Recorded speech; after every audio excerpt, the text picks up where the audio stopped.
Launch से पहले शाम 7 बजे जीएसटी काउंसिल की अहम बैठक। पहली बार पीएम मोदी करेंगे बैठक की अध्यक्षता। टेक्सटाइल समेत कई दूसरे सेक्टर्स के रेट पर चर्चा संभव। देश के लिए आज ऐतिहासिक दिन। रात 12 बजे संसद के सेंट्रल हॉल से लॉन्च होगा गुड्स एंड सर्विसेज टैक्स। आज आधी रात संसद में पीएम मोदी लॉन्च करेंगे जीएसटी। उससे पहले राष्ट्रपति प्रणब मुखर्जी और पीएम मोदी का संबोधन होगा। विपक्षी दलों ने जीएसटी के लॉन्चिंग कार्यक्रम का बहिष्कार किया। कांग्रेस ने कहा सरकार का ध्यान जीडीपी के बजाय पब्लिसिटी पर। कांग्रेस को जीएसटी मेगा इवेंट के तरीकों पर भी ऐतराज। कहा राष्ट्रपति की मौजूदगी में पीएम के हाथों लॉन्चिंग गरिमा के खिलाफ। वित्त मंत्री जेटली की अपील, बहिष्कार के फैसले पर दोबारा करें विचार। कांग्रेस ने कहा आधी रात को कार्यक्रम करना आजादी के आंदोलन का अपमान। पीएमओ में राज्य मंत्री जितेंद्र सिंह ने कहा कि जीएसटी पर विपक्षी पार्टियों के विरोध का कोई मतलब नहीं। आगे आने वाले सुझावों पर सरकार विचार करेगी।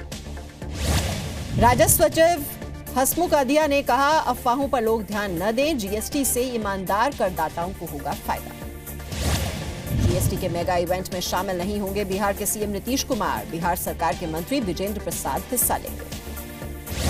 नरेश अग्रवाल ने कहा कि संसद में जीएसटी के कार्यक्रम में हिस्सा लेंगे समाजवादी पार्टी के नेता, लेकिन पार्टी जीएसटी के विरोध में। कांग्रेस के ऐलान के बाद पूर्व पीएम मनमोहन सिंह भी जीएसटी लॉन्चिंग के कार्यक्रम में नहीं जाएंगे। पहले मनमोहन सिंह और चिदंबरम कार्यक्रम में जाने के पक्ष में थे। जीएसटी की लॉन्चिंग पर करीब 1,500 लोग संसद में मौजूद रहेंगे। 80 मिनट के कार्यक्रम में 2 शॉर्ट फिल्म भी दिखाई जाएंगी।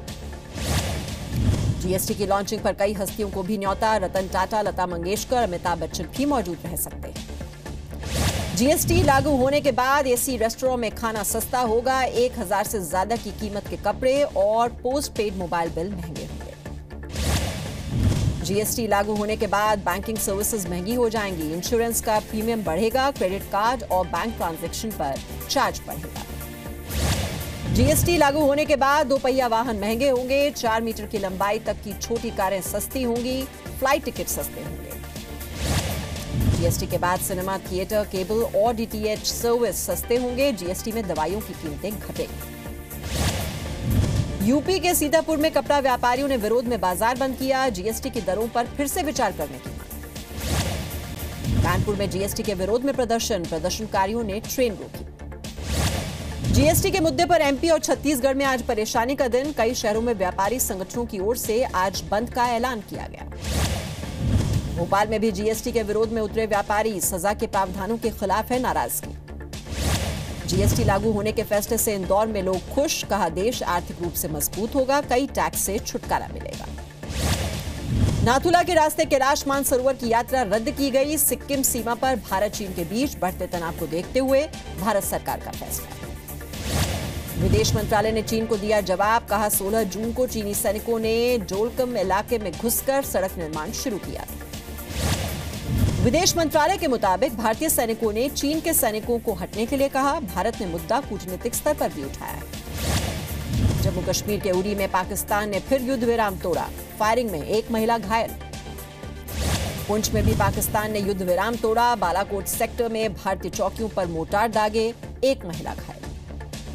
श्रीनगर में आतंकी सलाउद्दीन को अंतर्राष्ट्रीय आतंकी घोषित किए जाने के खिलाफ अलगाववादी संगठनों का प्रदर्शन। कश्मीर पुलिस पर अत्याचार का आरोप।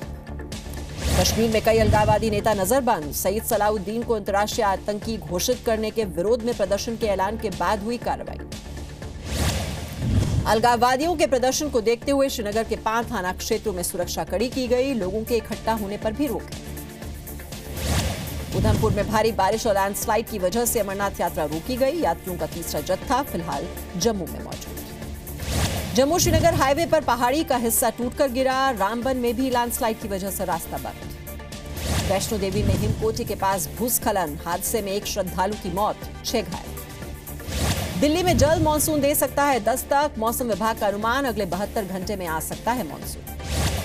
दिल्ली एनसीआर में हुई तेज बारिश की वजह से जगह जगह पानी भरा। कई इलाकों में जैम के हालात। दिल्ली मेट्रो की ब्लू लाइन पर आवाजाही प्रभावित। तकनीकी खराबी की वजह से देर से चली मेट्रो।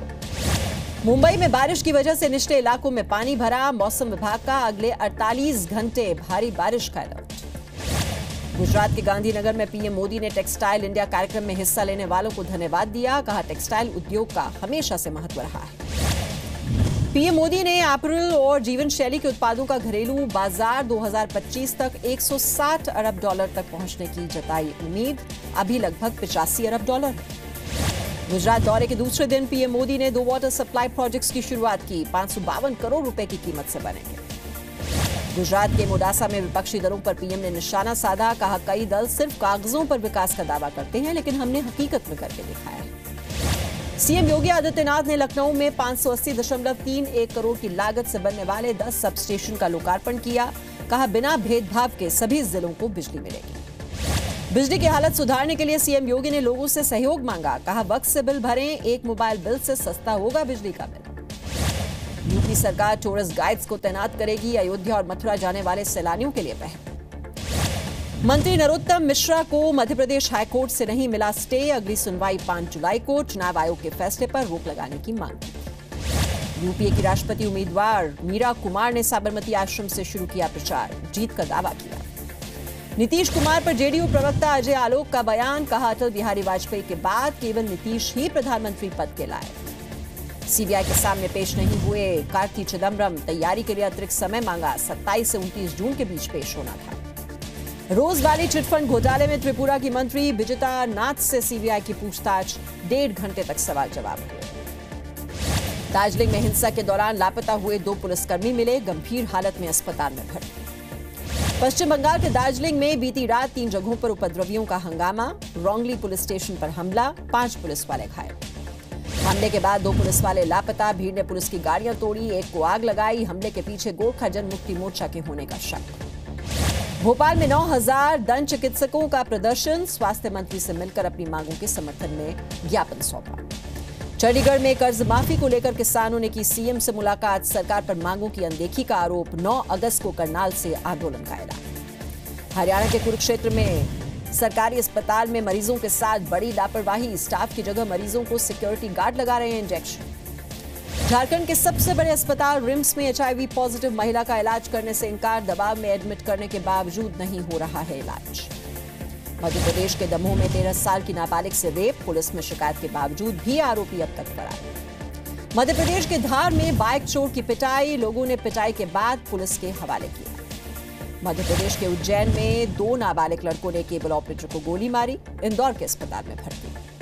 बिहार के फारबिसगंज में 8 साल की बच्चे के साथ रेप। 50 साल के व्यक्ति पर आरोप। केस दर्ज। बिहार के बेतिया में जमीन विवाद में 2 गुटों के बीच गोलीबारी। 5 घायल, कई की हालत नाजुक। बिहार के नवादा में सड़क हादसा। तेज रफ्तार टेम्पो पलटने से पिता बेटे की मौत हो गई। बिहार के सिवान में तेज रफ्तार ट्रक ने मोटरसाइकिल को टक्कर मारी। हादसे में बाइक सवार की मौत हो गई। कानपुर में एक नाबालिग लड़की से गैंगरेप। पड़ोस के रहने वाले 2 युवकों पर आरोप। दोनों फरार। यूपी के बलरामपुर में नाबालिग बच्चियों से रेप की 2 घटनाएं। दोनों मामलों में सभी आरोपी गिरफ्तार। यूपी के मुरादाबाद में पैसों के लेन देन को लेकर युवक पर चाकू और तलवार से हमला। अस्पताल में भर्ती। पश्चिम बंगाल के मुर्शिदाबाद में बच्चा चोरी के शक में मानसिक तौर से कमजोर महिला की पीट कर हत्या कर दी गई। 3 घंटे तक कार से बांधे रखा। उत्तराखंड के रुड़की में 6 साल की बच्ची का शव मिला। घर वालों को रेप के बाद हत्या की आशंका। जयपुर में पत्नी पर फायरिंग करके पति फरार हुआ। घरेलू विवाद में किया हमला। पत्नी अस्पताल में भर्ती। राजस्थान के बीकानेर में गाड़ी चोरों की गैंग का पर्दाफाश हुआ है। 4 आरोपियों में से 3 नाबालिग। चोरी की 9 बाइक भी बरामद की गई। एमपी के बैतूल में 500 करोड़ की ठगी के मामले में कंपनी डायरेक्टर के बाद अब उसकी पत्नी भी गिरफ्तार। सस्ते में जेवर बेचने का झांसा देते थे। झारखंड के डाल्टनगंज में मानव तस्करी का भंडाफोड़। 4 बाल मजदूरों को राजस्थान ले जा रहा दंपति गिरफ्तार कर लिया गया। हफ्ते के आखिरी दिन सेंसेक्स 280 और निफ्टी 85 अंक चढ़े। फार्मा छोटे मझोले शेयरों में दिखी खरीदारी। निफ्टी 9500 के ऊपर बंद हुआ।